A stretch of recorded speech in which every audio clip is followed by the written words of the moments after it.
জীব সেবাই শিব সেবা, এমন মহৎ যার বাণী, তার চরণে শতকোটি প্রণাম জানাই আমি। জীব সেবাই শিব সেবা, এমন মহৎ যার বাণী, তার চরণে শতকোটি প্রণাম জানাই আমি। জীবের সেবাই শিবের সেবা, এমন মহৎ যার বাণী, 163তম জন্মদিনে তাকে প্রণাম জানাই আমি। জীবের সেবাই শিবের সেবা, এমন মহৎ যার বাণী, সকল মানব জাতি তাকে পড়ালো প্রণামের মাল্যধ্বনি।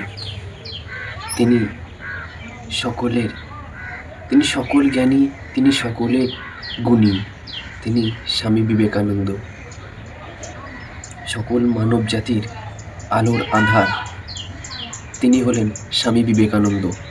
তার 163তম জন্মদিনে তাকে জানাই সশ্রদ্ধ প্রণাম। জীবের সেবাই শিবের সেবা, এমন মহৎ যার বাণী, তার চরণে শতকোটি প্রণাম জানাই আমি। তার জন্মদিনে সকল যুব সমাজে জানলো জ্ঞানের আলো। তার জন্মদিনে সকল যুব সমাজ জানলো জ্ঞানের আলো। যার শিক্ষায় যুব সমাজ পেল নতুন পথের আলো, তাকে বাসো ভালো। শিক্ষা, যার শিক্ষায় যুব সমাজ পেল জ্ঞানের শিক্ষা। কর্ম হলো আসল ধর্ম, দিয়ে গেলেন যিনি দীক্ষা। যার শিক্ষায় যুব সমাজ পেল আসল শিক্ষা, কর্মই হলো আসল ধর্ম, দিলেন যিনি দীক্ষা। যুব সমাজ জাগলে পরে দুঃখ যাবে সরে, যুব সমাজ জাগলে পরে দুঃখ যাবে সরে। ছেলে মেয়েদের অবাধ শিক্ষা, ছেলে মেয়েদের অবাধ শিক্ষা প্রসার বিশ্ব জুড়ে। যুব সমাজ জাগলে পরে দুঃখ যাবে সরে, ছেলে মেয়েদের সমান শিক্ষা প্রসার বিশ্ব জুড়ে।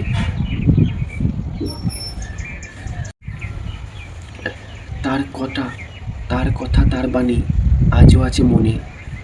তিনি বলেছিলেন, নিজ লক্ষ্যে স্থির থাকো, নিজ লক্ষ্যে স্থির থাকো, পূরণ হবে স্বপ্ন। তিনি বলেছিলেন, ভয়কে করো জয়, সাহসী হলো প্রথম শিক্ষার পরিচয়। তিনি বলেছিলেন, ভয়কে করো জয়, সাহসী হলো প্রথম শিক্ষার পরিচয়। যুবক মানে সাহস, যুবক মানে আত্মবিশ্বাস।